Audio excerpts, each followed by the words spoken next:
Muito bem, estamos de volta aqui para a segunda parte da nossa aula de hoje. Vamos seguindo com a classificação do Levenstein. Então, estamos aqui com a Constituição Nominal. Bom, o exemplo que o Levenstein dava, né, em relação aos itens do vestuário, eu vou falar aqui como ele dizia, né, e depois, claro, vem o momento de fazer a correção histórica e social do momento. Então, o Levenstein dizia que a Constituição Nominal seria como, nos dizeres dele, uma roupa, né, que você vai comprar e que, naquele momento, não lhe cai tão bem. Ou porque está folgada demais, ou porque está apertada demais. E o que é que você deveria, então, fazer? Você deveria comprar essa roupa, provavelmente, né, segundo ele, para que deixasse ela lá guardada no seu armário, no seu guarda-roupa, para que mais à frente ou você emagrecesse ou você engordasse para poder caber dentro da roupa, né? Ou para a roupa poder caber dentro do seu biotipo. Bom, claro que hoje não dá mais para usar esse exemplo como um exemplo válido, já que hoje todo mundo está livre aí para escolher a roupa que quiser usar e da maneira que quiser, né? E ainda há a opção de não tá boa a roupa, deixa lá, compra depois, né? Então, esse exemplo não é mais tão adequado, mas só citando para vocês como Levenstein via essa Constituição nominal. Então, seria algo para o futuro, né? Para que ou a Constituição se adequasse à sociedade ou a sociedade se adequasse a essa Constituição, certo? Ela é ainda das democracias, mas geralmente não traz aqui, né, uma democracia, essa Constituição ela não aparece numa democracia plena, porque está faltando alguma coisa para chegar a uma democracia mais fortalecida, certo? Em relação à terceira espécie, aí a gente desce mais um degrau e a gente chega à chamada Constituição Semântica, que era também chamada pelo Levenstein como um instrumento a serviço do poder ou um mero disfarce, certo? Então, na visão do Levenstein, a Constituição Semântica, a terceira espécie, seria vista como um instrumento a serviço do poder ou um mero disfarce. Como a gente vai ver, ela é uma Constituição já bastante diferente das outras. Por quê? Porque ela é usada para justificar o exercício arbitrário do poder, ou seja, é típica dos governos autoritários e das ditaduras. Então, no caso de uma Constituição semântica, você tem aqui uma Constituição que é, na verdade, um mero fantoche do governante. Por quê? Essa Constituição vai ser o espelho daquilo que o governante quer para o seu governo, para o seu país. Então, aqui não vai haver consultas populares, não vai haver democracia. Por quê? Porque essa Constituição vai trazer apenas as vontades do governante ou daquele grupo restrito que está governando o país. Então, não vai haver preocupação em aplicar essa Constituição, em trazer essa Constituição para a realidade, para respeitar os direitos de todos. Não, só vai haver aqui o respeito àqueles que compartilham dos mesmos entendimentos desse governante. Então, essas constituições semânticas apenas são, como Levenstein dizia, um instrumento a serviço do poder. Então, apenas servem para garantir que aquele governante fique no poder, se mantenha no poder e governe da maneira que ele quer, da maneira que ele deseja. Então, aqui o povo não vai ser escutado. Quem vai ser ouvido é sempre quem está no poder. É ele, o governante, quem vai estar exercendo o poder sempre e da maneira que ele quer, e a Constituição vai ter que se adequar ao que ele quer. Se essa Constituição não estiver adequada ao que o governante deseja, ao ditador, né, ao que o ditador deseja, ela vai ser modificada para ficar do jeito que ele quer, certo? Nesse caso aí, o Levenstein vai dizer, olha, isso aí não é uma Constituição, não é uma roupa, né, que você veste todos os dias, isso aqui vai ser uma máscara, né, um disfarce que você vai usar, por exemplo, numa festa, a fantasia. Então, você vai parecer ser alguém, mas na realidade você não é, porque você está disfarçado. Essa é a Constituição semântica. Pode até passar uma imagem, né, um disfarce ali de que seja democrática. Como eu disse a vocês agora há pouco, todas as constituições hoje têm direitos fundamentais, mas isso não quer dizer que as ditaduras também não tenham lá um catálogo de direitos fundamentais. Só que isso não significa que esse catálogo de direitos fundamentais vai ser obedecido. Longe disso. Numa ditadura, direitos só existem para quem estiver do lado do governo. Quem estiver contra o governo vai ser perseguido, vai ser preso, torturado, morto, mandado embora do Brasil ou do país que seja ali, né, a ditadura. porque eu falei do Brasil, porque o Brasil já passou por ditaduras e temos exemplos de constituições semânticas, né? Os dois exemplos são a Constituição de 37, que foi lá da era Vargas, do Estado Novo, que era uma ditadura. Esse foi o caso mais clássico, inclusive o próprio Levenstein cita em alguns momentos essa Constituição lá, quando fala da semântica. E depois vem a Constituição da ditadura militar, que foi uma Constituição semântica também, que obedeceu aos interesses da ditadura dos governantes militares. Só que aí vem um problema, né? O Levenstein, quando estudou a Constituição de 67, da ditadura militar, ele não disse que ela era uma Constituição semântica, né? Porque ele foi induzido ao erro. Ele disse que a Constituição de 67 do Brasil era normativa, porque estava de acordo com o processo político, estávamos num contexto, segundo ele, de democracia. Mas, como eu disse a vocês, o Levenstein não tinha como saber disso, porque ele estava lá na Alemanha, e as notícias não chegavam com essa velocidade que chegam hoje para a gente. Né? Acontece um desastre lá, no Líbano, no Afeganistão, a gente está sabendo aqui no minuto seguinte. Naquela época isso levava meses, anos, para chegar essa notícia correta. Então, acaba que o Levenstein foi induzido ao erro. E por que ele foi induzido ao erro? Olha a capa do jornal, a reportagem, né, principal do jornal O Globo, lá em 67, na época em que a ditadura outorgou, impôs a Constituição de 67. Olha a manchete principal: promulgada a nova Constituição. E aí a mensagem que vem depois: segundo Castelo Branco, a nova carta é a segunda grande fase da renovação brasileira. Então, passava nessa reportagem aí, que era a imprensa, né, a grande imprensa que divulgava as informações da época, e o meio mais fácil de se ter as notícias, de se ter acesso, era os jornais, né, impressos. Então, estava aí, promulgada. Promulgada é o sinal da Constituição Democrática, que foi votada democraticamente. Lá vem o outro dizendo que é uma segunda fase da renovação brasileira. Renovação para quem? Era ditadura. A ditadura estava, inclusive, fechando cada vez mais o sistema nessa época, né? O seu regime, em 67. Tanto é que depois vem o famigerado AI-5, em 68, que é o instrumento mais repressor da história da ditadura militar brasileira. E talvez o instrumento mais repressor da história do Brasil. Então, nada de promulgação aqui. O que houve foi outorga. Como eu vou mostrar para vocês, esse processo ele foi todo viciado. Em 66, o governo militar mandou o projeto de Constituição pronto para o Congresso aprovar. Não houve tempo para discutir o projeto de Constituição. E quando chegou no dia da votação, o presidente manda um telegrama para o Congresso que dizia, em outras palavras, ou vocês votam conforme a Constituição, conforme o projeto que mandamos, ou vocês vão ser presos e vão ter os seus mandatos cassados. Então, quem em sã consciência ia votar contra essa Constituição? Então, os deputados e senadores não tiveram liberdade para escolher se iam aprovar ou não essa Constituição, se iam fazer um texto diferente, tinham que aprovar do jeito que veio. Então, essa era a situação. E mesmo eles tendo aderido, né, eles cederam a essa pressão e aprovaram essa Constituição, depois o Congresso foi fechado, com o AI-5. E aí ficou a época aberta, a época fechada. E depois foram surgindo várias manipulações, como depois eu vou mostrar a vocês, né, do Congresso, como é que ele funcionava na época. Então, desse jeito, todo mundo foi induzido ao erro. Né? Imagina um estrangeiro lendo o jornal, trazendo, né, vendo essa notícia sendo traduzida, então, para o Levenstein, o Brasil estava sendo uma democracia perfeita. Só que não, né? O Brasil estava passando por uma ditadura. Né? Então, acaba que o Levenstein foi induzido ao erro. E, na verdade, a Constituição de 67 não foi normativa, ela foi semântica, porque era um instrumento a serviço do poder, ou seja, do poder ditatorial dos militares da época.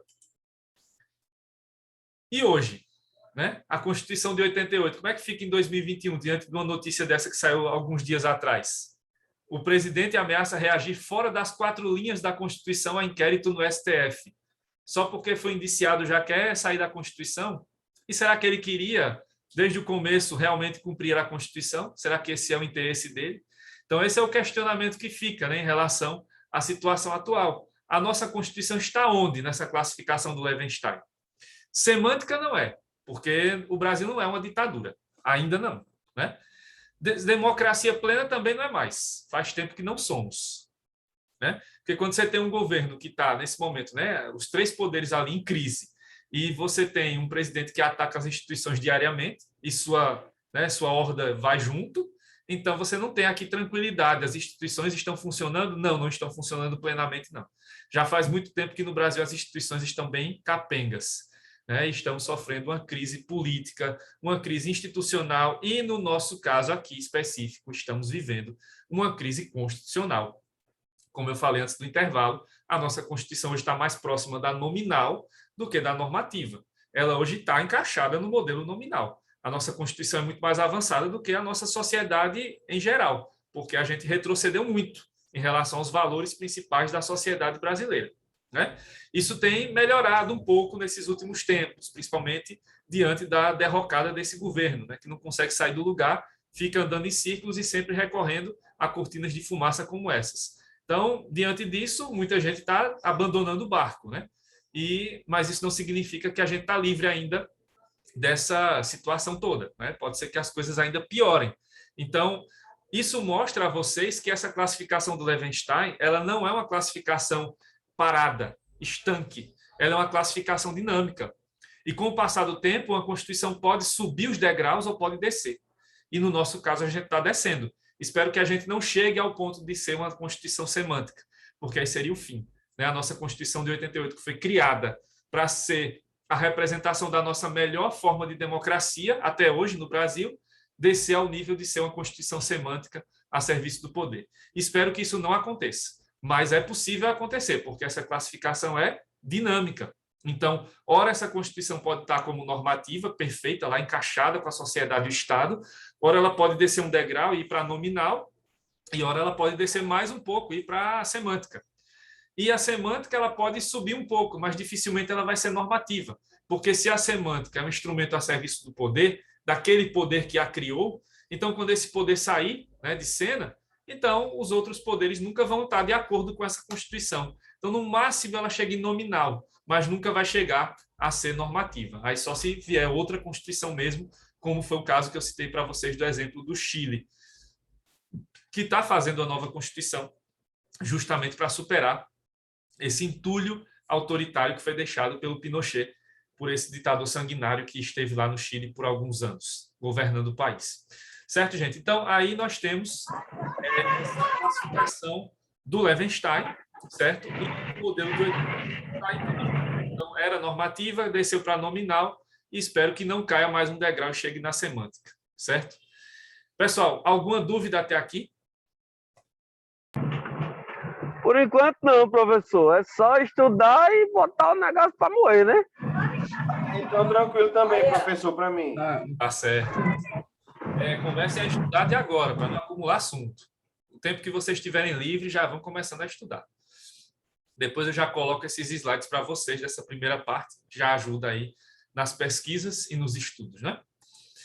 Bom, passou a classificação de um autor só, que era do Levenstein e tal. Agora a gente vai ver as classificações que são da doutrina em geral, que são mais fáceis de você encontrar, inclusive nos livros, são mais comuns. Se bem que essa do Levenstein é bem conhecida, praticamente todos os autores mencionam ela, porque tem essa questão que ele estudou, de certa maneira, ainda a Constituição brasileira da época. Ainda hoje se tem estudos aqui no Brasil que se utilizam, você vê estudos que utilizam essa classificação do Levenstein, então ela é até famosa. Então, por isso que eu deixei ela aqui, porque é uma classificação interessante também. Essas outras não têm um autor específico, só repetindo daqui para frente, são classificações que são da doutrina. E a gente vai ver que é possível combinar essas classificações. Então, vai ser material, pode ser também identificada como outra. Aí fica mais fácil também para vocês ligarem elas, para saberem, né, qual tipo de constituição está encaixada aqui. A segunda classificação é, então, a classificação quanto ao conteúdo. E aqui começa a saga de vocês no direito constitucional, como nas outras áreas do direito vocês também já devem ter visto, dessa distinção entre direito material e direito quanto à forma e conteúdo, né? Então, direito material e direito formal. Então, aqui começa essa saga, né? Até a primeira prova vocês vão ver isso umas 3 vezes. E aí, cuidado, né, para poderem distinguir em que momento vai se ter a ideia do material e do formal, porque aqui é classificação de Constituição. Mais à frente vai ser supremacia da Constituição e mais à frente inconstitucionalidades. Então, cuidado com essas distinções para não se confundirem. Mas, de vez em quando, ou quase sempre, vão aparecer no direito essas distinções entre o que é material e o que é formal. Aqui começa a nossa saga, né, no direito constitucional. Então, a classificação quanto ao conteúdo. Aqui as constituições são separadas em duas espécies. Uma delas vai ter uma preocupação maior com o conteúdo e a outra uma preocupação maior com a forma, se bem que conteúdo haverá nas duas, certo?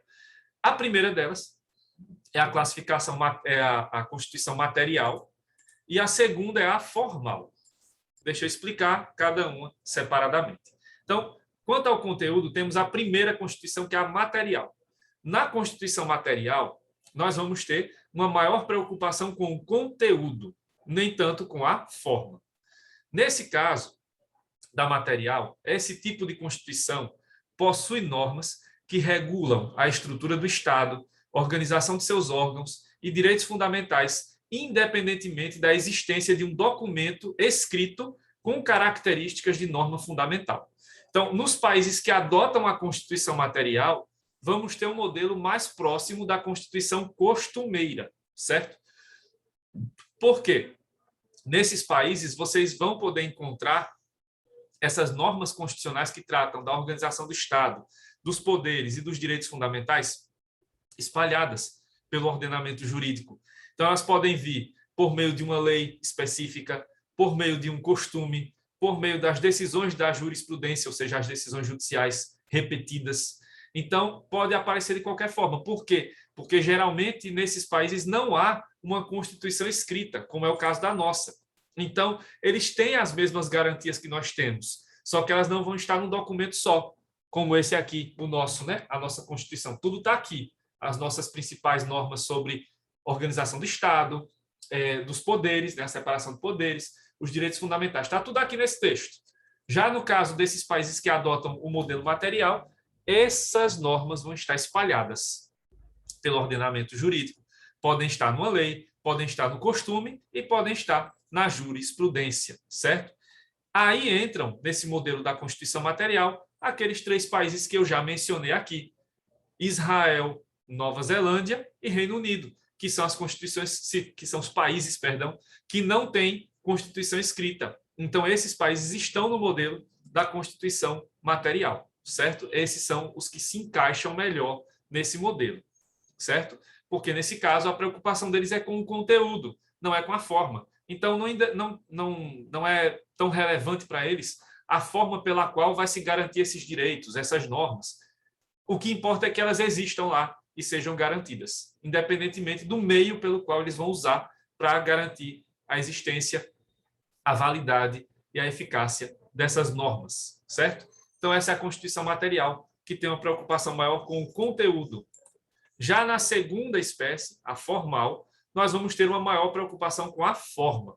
Por quê? Neste segundo caso, a Constituição formal é um documento solenemente estabelecido pelo Poder Constituinte e modificável mediante processo e formalidades especiais estabelecidos naquele documento.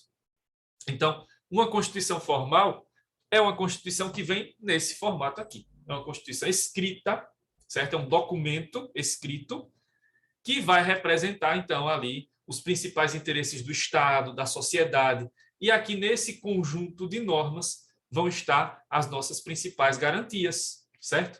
Então, na Constituição formal, vai haver, claro, a preocupação com o conteúdo, porque na Constituição vão estar ali as principais normas sobre o Estado e sobre os direitos nossos, né? As principais normas sobre a sociedade, mas há também uma preocupação com a forma, porque vai se criar um órgão específico para fazer a Constituição, que é a Assembleia Constituinte.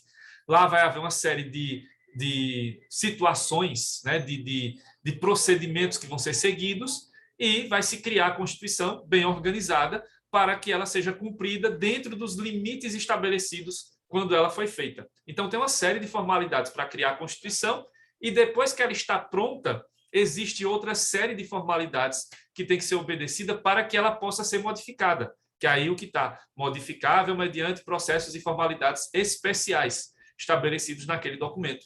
Então, a Constituição é que vai estabelecer de que maneira ela pode ser modificada.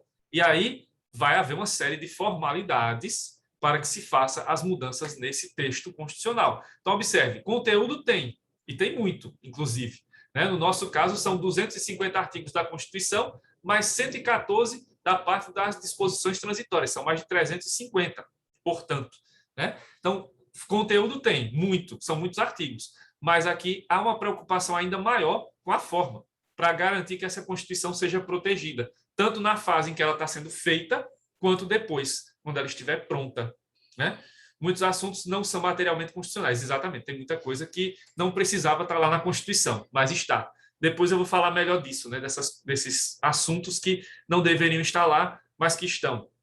Mas aqui isso representa a questão da necessidade de uma maior proteção desses dispositivos. Aí acaba que vão jogando tudo isso lá na Constituição e ela vai ficando gigante, né? Que é o caso que a gente vai ver daqui a pouco da Constituição Analítica, né? Então, aqui, no caso brasileiro, a nossa Constituição é formal, certo? Então, nessa classificação quanto ao conteúdo, a material fica lá para os países que não têm Constituição escrita, a formal fica para os países que têm Constituição escrita, que é o caso do Brasil. Então, no nosso caso, a Constituição, quanto ao conteúdo, é colocada como Constituição formal. Certo, gente? Alguma dúvida até aqui? Professor, tome 2 dedinhos de água, viu? Tome 2 dedinhos de água. Aí, boa. Muito bem. Essa é a pausa estratégica para tomar água. E aí, aproveito para falar com vocês, para saber se vocês estão entendendo. A terceira aqui é bem tranquila, porque todo mundo já sabe dessa distinção que existe. Até quem chegou do primeiro período agora já sabe que eu falei nas aulas anteriores sobre essas duas áreas do direito, direito escrito e não escrito. Então, já dá para saber o que é isso, né? Então, eu já aproveito e vou colocando também nessas classificações os sinônimos, porque nos concursos eles ficam perguntando geralmente por esses nomes, e como a gente já conhece Constituição escrita e não escrita, fica muito fácil. Aí as bancas de concurso querem colocar nomes mais difíceis. Então, para a gente não ficar perdendo tempo pensando no que é uma Constituição instrumental ou consuetudinária, já está aí o sinônimo. Então, vocês já ficam ligados. Quando aparecer instrumental, eles estão se referindo à Constituição escrita, e quando aparecer consuetudinária, é a costumeira, é a não escrita. Tá? Então, quanto à forma, as constituições são divididas em duas espécies. A Constituição escrita, que é chamada de instrumental, os doutrinadores dizem, porque ela é um instrumento para se conseguir, né, o respeito ali das instituições, os direitos serem obedecidos e tal. Então, acaba que eles colocam a Constituição escrita como instrumental, um instrumento para que se garanta os direitos e as normas que vão estar ali, né, determinadas para que os poderes respeitem, né, esses dispositivos. Então, a Constituição escrita é essa, que é o caso do Brasil, nem precisa falar. Sempre, no nosso caso, as nossas constituições foram escritas. Como na outra classificação, sempre as nossas constituições foram formais. O Brasil nunca teve constituição material. A nossa sempre foi formal, desde o Império até hoje. Assim também, sempre no Brasil, as nossas constituições foram escritas, desde a Constituição do Império até a atual, de 88. Já no caso das constituições não escritas, costumeiras ou consuetudinárias, são as constituições que vêm do costume e estão hoje representadas apenas por aqueles 3 países. Sempre eu vou mencionando para vocês não esquecerem. Às vezes fora de ordem, às vezes na ordem. Então vamos na ordem que eu tinha colocado nas aulas anteriores. Reino Unido, que a gente conhece como Inglaterra, mas não é só Inglaterra, são 4 reinos. Israel e Nova Zelândia. Esses 3 países adotam o modelo da Constituição completamente costumeira. Os outros países que têm direito costumeiro, como Estados Unidos, Índia, Austrália, têm constituições escritas, mas têm um modelo híbrido, né? Eles têm algumas normas que estão lá na parte dos costumes, da jurisprudência, de uma lei comum, mas eles têm uma Constituição, então acaba que eles seguem um modelo constitucionalmente falando da forma escrita, certo? Apesar de que ela não é a única, mas é a predominante. Então, na não escrita, com tudo sendo não escrito, costumeiro e tal, fora de uma Constituição como a nossa, né, bem colocada, bem construída, só esses 3 países mesmo, repetindo Reino Unido, Israel e Nova Zelândia, certo? Então, quanto à forma, a nossa Constituição é escrita. Não tem muito o que ver aí, né? Já passei por ela, porque é bem simples. Já essa outra, é preciso ver um pouquinho mais, mas vocês vão ver que dá para associar com as classificações anteriores. Então, essa quarta espécie, essa quarta classificação, é a classificação quanto ao modo de elaboração. Aí nós temos duas espécies também. A Constituição dogmática e a histórica, certo? Então, vamos ver como vão funcionar as duas espécies. A Constituição dogmática também é chamada de sistemática, certo? E por que ela é assim chamada? Porque ela tem algumas características básicas.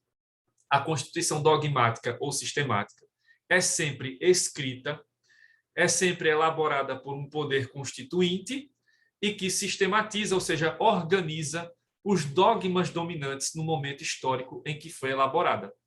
Essa Constituição dogmática é como se fosse o retrato daquele momento, é o retrato histórico daquele momento. Então, por exemplo, já adiantando, né, a nossa Constituição, as nossas Constituições sempre foram dogmáticas, então, em 88, o que temos ali no texto original é justamente o retrato histórico do país, do Brasil, de 1988. Né? Só que, claro, depois essa Constituição foi feita para o futuro, não para ficar só representando o passado. Mas a gente percebe claramente que ali está, né, na Constituição, o espírito que estava ali dominando as mentes, os corações naquela época, né, nos anos 80, no final dos anos 80 do Brasil. Então, essa Constituição dogmática ela é sempre escrita, então ela está ali como quanto à forma, né, escrita, quanto ao conteúdo ela é formal, então dá para associar formal, escrita, dogmática, certo? Ela é elaborada por um poder constituinte, sempre vai ter aqui algum poder constituinte, né, que vai criar essa Constituição, e é esse poder que vai organizar os principais dogmas, ou seja, as principais ideias que estavam ali dominando aquele momento histórico em que ela foi elaborada, certo? Ela pode mudar, claro, pode ter emendas e tal, mas ela vai representar, em geral, aquele momento específico em que foi criada, certo? Então, essa é a Constituição dogmática, que é o modelo brasileiro. Sempre foi, desde o Império até hoje. Não mudamos esse modelo aqui no Brasil. O outro modelo é o modelo da Constituição histórica. Essa segunda espécie é a chamada Constituição costumeira, que resulta da lenta formação histórica, da cristalização e disseminação das tradições. Então, a gente pode associar essa espécie com as outras classificações. Então, quanto ao conteúdo, essa é material. Quanto à forma, não escrita. E quanto ao modo de elaboração histórica. Então, já dá para associar. Se ela lá atrás é quanto ao conteúdo, né, material, se ela é não escrita e se ela é histórica, então dá para associar todas elas como um tipo só. Então, na Constituição Histórica, nós temos aí o modelo costumeiro. E esse modelo costumeiro é justamente esse modelo que vai ser resultado de um processo lento de evolução histórica dessa sociedade. Então, se você vai ver lá o Reino Unido, você vai ter uma Constituição Histórica que vai representar desde a formação dos primeiros povos, né, da antiga Bretanha, até hoje o modelo dos 4 reinos que representam o Reino Unido. Se você vai para Israel, vai tentar buscar justamente, claro, o Estado de Israel é mais moderno, mas eles tentam remontar o modelo lá dos antigos hebreus. Então, há, claro, o judaísmo atual, que é bem diferente do modelo hebraico antigo, mas eles tentam buscar lá a tradição religiosa que vem de milênios atrás também, né? Tentando unir aí a modernidade à tradição religiosa. Se você vai para a Nova Zelândia, aí não tem uma tradição, infelizmente eles não adotam a tradição dos povos aborígenes, mas vão adotar a tradição que foi lá herdada dos colonizadores ingleses. Mas, de qualquer forma, também é uma Constituição que vem aí na evolução desse processo histórico. Só um lembrete que a Nova Zelândia está pensando em fazer uma Constituição escrita, né? Então, logo essa lista vai diminuir, vai ficar só Reino Unido e Israel, né? Porque eles estão pensando em fazer uma Constituição escrita por lá, parecida com o modelo da Constituição australiana. Mas aí, com a pandemia, provavelmente esse projeto foi adiado, né? Não se falou mais dele. Então, a Constituição histórica fica realmente para os países que adotam o direito costumeiro, Constituição não escrita e o modelo da Constituição material. Por isso que podemos dizer, sem medo de errar, que a Constituição brasileira, nessa classificação, quanto ao modo de elaboração, é dogmática ou sistemática. Certo? Alguma dúvida sobre essa classificação? Ok. Por mim, está tranquilo. Beleza. Não. O bom da câmera é só ver ali a Stephanie já dizendo, não tem dúvida, só com a balançando a cabeça, já dá para ver direitinho. Seguindo aqui. Temos essa outra classificação, que é quanto à origem. E vocês certamente já ouviram falar dessa classificação em algum momento, porque, no caso brasileiro, a gente tem o tempo todo essa, né, na história das constituições brasileiras, essa oscilação, promulgada, outorgada e tal. Só lembrando, pelo amor de Deus, é outorgada, é com O, não é com A não, viu? Não diga jamais outorgada, pelo amor de Deus, né? Se disser outorgada, não diga que é meu aluno, para não passar, eu não passar vergonha, pelo amor de Deus. Então, é promulgada e outorgada, tá? Então, quanto à origem, nós temos essas duas espécies, essas duas grandes espécies, Constituição promulgada e Constituição outorgada. Essa distinção é bem conhecida, no caso do Brasil, né? Então vem sinônimos, justamente como eu disse lá nos concursos, para tentar fazer com que a gente pense mais um pouquinho, perca tempo pensando mais um pouco. Então, a Constituição promulgada e a outorgada têm os sinônimos que vale a pena aqui mencionar, que são a Constituição popular, no caso da promulgada, né? A Constituição promulgada ela é popular, ela é democrática, ela é votada. Já a Constituição outorgada é a autoritária, é a ditatorial, é a imposta pelo governante ou pelos grupos que estão no poder. Então, as constituições são classificadas, são distinguidas dessa forma. E essa distinção, ela só aparece nos países que têm Constituição escrita, tá? Então, essa aí não serve para aquela associação que eu fiz até agora, porque você não tem Constituição no Reino Unido, não tem em Israel e não tem na Nova Zelândia. Então, não dá para dizer que foi promulgada ou outorgada, porque nunca existiu. Então, só dá para falar disso aqui nos países que têm Constituição escrita, como é o caso do Brasil. E aqui nem vamos buscar exemplos de fora, porque o Brasil já é riquíssimo nesses exemplos, né? No caso brasileiro, a gente tem uma oscilação entre as constituições outorgadas e promulgadas. Então, voltando lá na história, a primeira Constituição, a do Império, ela foi outorgada, ela foi imposta pelo Dom Pedro I. Depois a gente tem a Constituição de 1891, a primeira da República.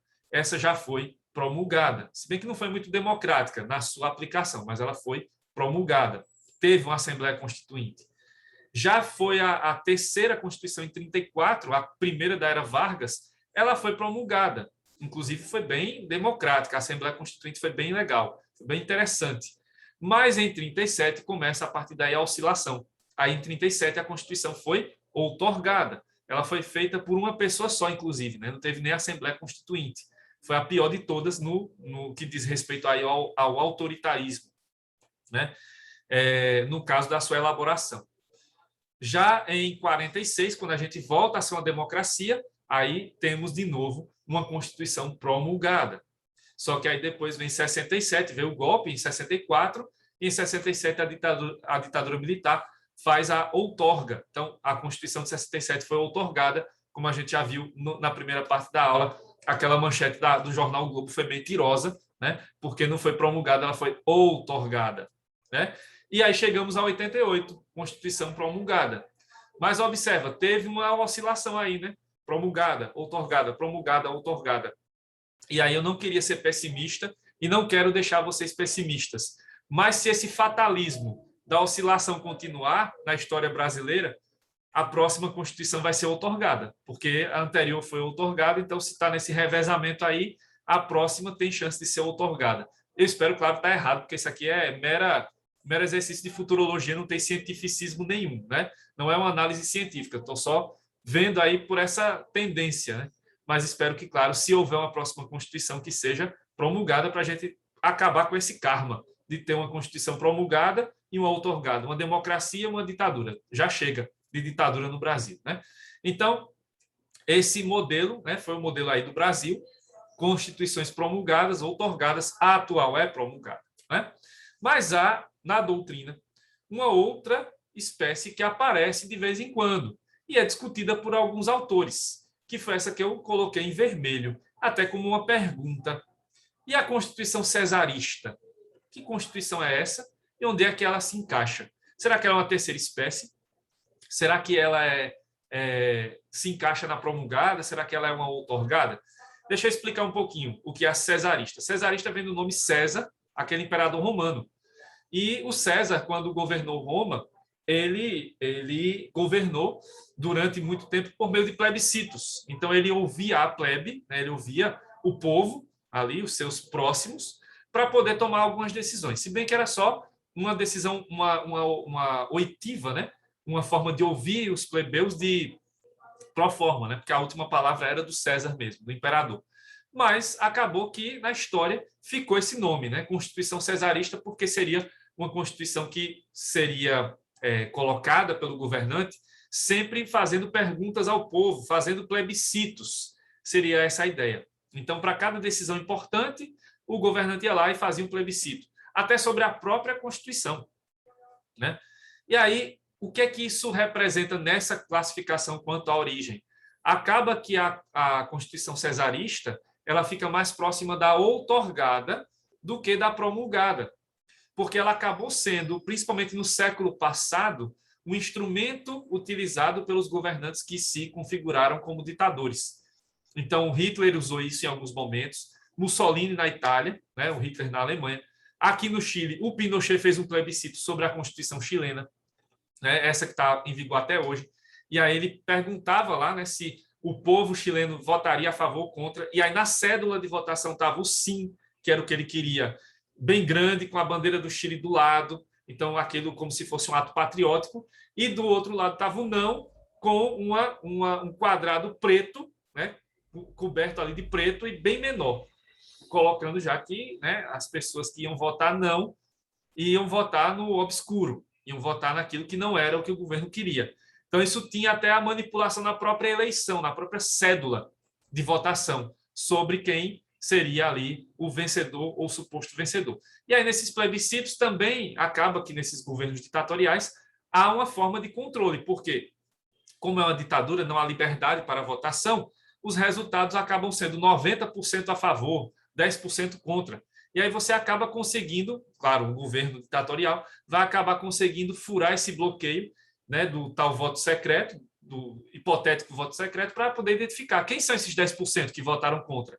E aí vão persegui-los, vão prendê-los, vão torturá-los e vão matá-los. Então, acabou sendo, no século XX, principalmente, um instrumento de perseguição da oposição. Então, acaba que essa Constituição cesarista entra mais no sentido das constituições outorgadas do que das constituições promulgadas. Certo, gente?